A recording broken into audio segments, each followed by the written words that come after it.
Multiple stock category बनाने के लिए आप क्रिएट को सिलेक्ट करें। अंडर कैटेगरी के अंदर आप ऑल आइटम्स को सिलेक्ट करें। नेम ऑफ कैटेगरी में, क्योंकि अब मुझे 2 कैटेगरीज बनानी है लैपटॉप के लिए, 15.6 स्क्रीन और 14.8 स्क्रीन के साथ, तो यहां मैं 15.6 स्क्रीन टाइप कर देता हूं। ये मेरी पहली कैटेगरी है लैपटॉप के लिए। जैसे एंटर प्रेस करता हूं, अंडर के अंतर्गत लिस्ट ऑफ कैटेगरीज अवेलेबल हो जाता है। क्योंकि ये 15.6 स्क्रीन प्राइमरी कैटेगरी है, मैं प्राइमरी सिलेक्ट कर लेता हूं यहां से। इसी तरह से दूसरी जो कैटेगरी है वो 14.8 स्क्रीन की है, उसको मैं टाइप कर लेता हूं।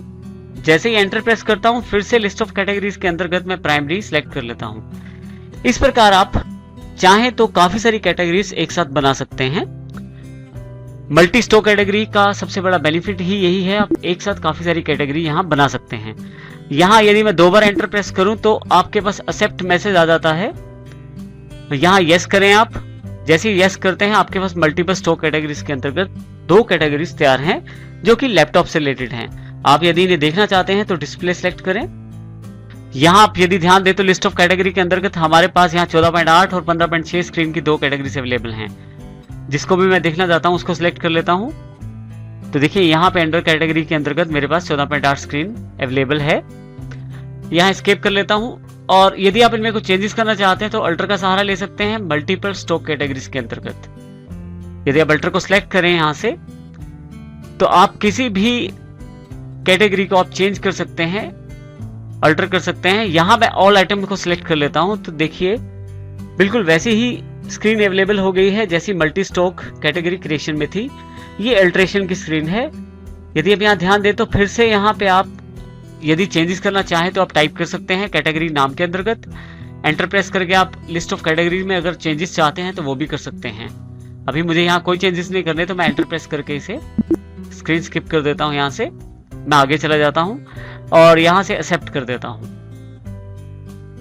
इस प्रकार से आप मल्टीपल स्टॉक कैटेगरीज के अंदर कैटेगरीज तैयार कर सकते हैं, उन्हें देख सकते हैं और उनमें बदलाव भी कर सकते हैं।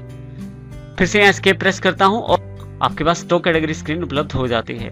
यहाँ से एस्केप करने पे इन्वेंट्री इन्फो और फिर से एस्केप करने पे गेटवे ऑफ टैली पे आप आ जाते हैं। अब इन्वेंट्री इन्फो के अंतर्गत सबसे महत्वपूर्ण काम जो है वो है हमारा स्टॉक आइटम्स को बनाना। अभी तक हमने यूनिट ऑफ मेजरमेंट बनाया, उसके अंतर्गत स्टॉक ग्रुप्स बनाए और स्टॉक कैटेगरीज बनाई। अब की बार हमें एक्चुअल में जो चीजें सेल या परचेज करनी है, एक्चुअल में हमारी जो गुड्स हैं जिन्हें सेल या परचेज करना है, उनकी इंफॉर्मेशन हमें यहाँ स्टॉक आइटम्स के अंतर्गत रिकॉर्ड करनी है। देखिए यहाँ यदि हम ध्यान दें तो जो स्टॉक ग्रुप है वो टीवी है। स्टॉक कैटेगरी 19 इंच के अंतर्गत सोनी और फिलिप्स के 2 प्रकार के टीवी हमारे पास उपलब्ध हैं।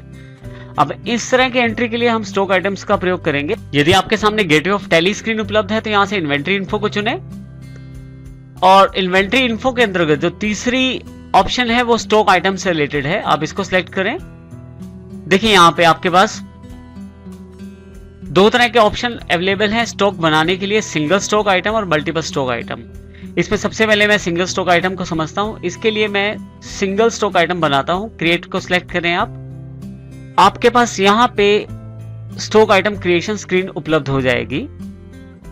यदि यहाँ एग्जाम्पल के अनुसार देखें तो हमारे पास 2 स्टॉक आइटम जो बेसिक है, सोनी और फिलिप्स का जो हमारे पास टीवी है वो 19 इंच के अंतर्गत अवेलेबल है। अब हम इसकी जानकारी स्टॉक आइटम के अंतर्गत स्टोर करें। सबसे पहले क्योंकि हमारे पास सोनी कंपनी का जो टीवी है वो अवेलेबल है 19 इंच के अंतर्गत, मैं उसकी इंफॉर्मेशन स्टोर करना चाहता हूं। नेम में सोनी लिख देता हूं। एलियास यदि आप कोई दूसरा नाम रखना चाहते हैं तो वो भी रख सकते हैं। यहां पे सबसे पहले हमारे पास लिस्ट ऑफ ग्रुप्स की जानकारी अवेलेबल हो जाएगी।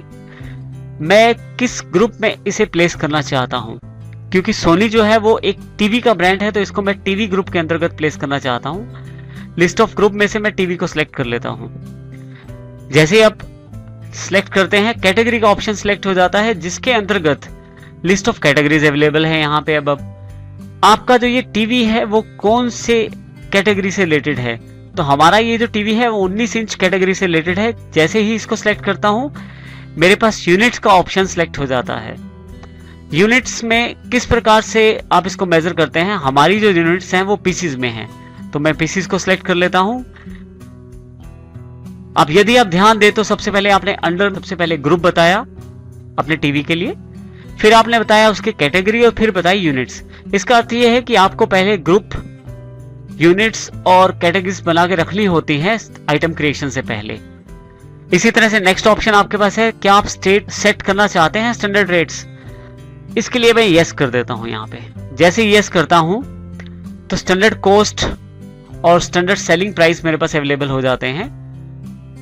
उसके साथ ही एप्लीकेबल फ्रॉम एक ऑप्शन है जिसमें कब से ये रेट लागू रहेंगे। अभी मैं एप्लीकेबल फ्रॉम है वो 1 अप्रैल 2010 ही रखता हूं। जैसे एंटर करता हूं, यहां मैं स्टैंडर्ड कॉस्ट बता सकता हूं जो मेरे टीवी की मुझे पड़ी है। सपोज करें मुझे इस टीवी की कॉस्ट पड़ी है 12,500, तो यहां मैं इसे फीड कर देता हूं 12,500। जैसे एंटर प्रेस करता हूं, यहाँ पे पीसीस स्वयं सिलेक्ट हो जाता है। इसका अर्थ ये हुआ कि एक पीस का रेट है 12,500 रुपए। इसी तरह से फिर से मैं जैसे एंटर करता हूं, मैं और अधिक ऑप्शन भी फिल कर सकता हूं, लेकिन अभी मैं दोबारा इसे एंटर करता हूं तो यदि आप यहां देखें तो स्टैंडर्ड सेलिंग प्राइस के अंतर्गत फिर से एप्लीकेबल फ्रॉम ऑप्शन सिलेक्ट हो जाता है। इसे 1 अप्रैल 2010 ही रहने देते हैं। अर्थात इसका मतलब यह है कि सेलिंग प्राइस कब से हमारे पास एप्लीकेबल है।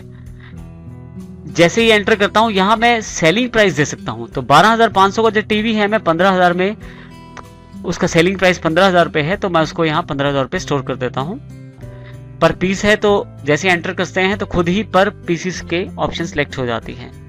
उसके पश्चात फिर से अगर आप और ऑप्शन देना चाहते हैं तो वो भी दे सकते हैं, लेकिन अभी मैं यहाँ से ब्लैंक छोड़ के दोबारा यस कर देता हूँ। तो इसका अर्थ ये हुआ कि आपने एक तरह से स्टैंडर्ड रेट डिसाइड कर दिया अपने आइटम के लिए, जिसमें आपने कॉस्ट भी उसमें सेट कर दी और साथ ही सेलिंग प्राइस भी सेट कर दिया।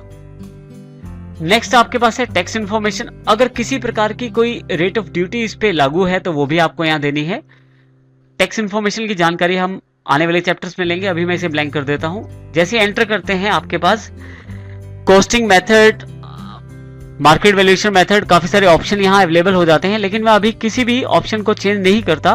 बिहेवियर के ऑप्शंस वैसे ही रहने देता हूँ जैसे हैं और एंटर कर करके मैं नीचे आ जाता हूँ।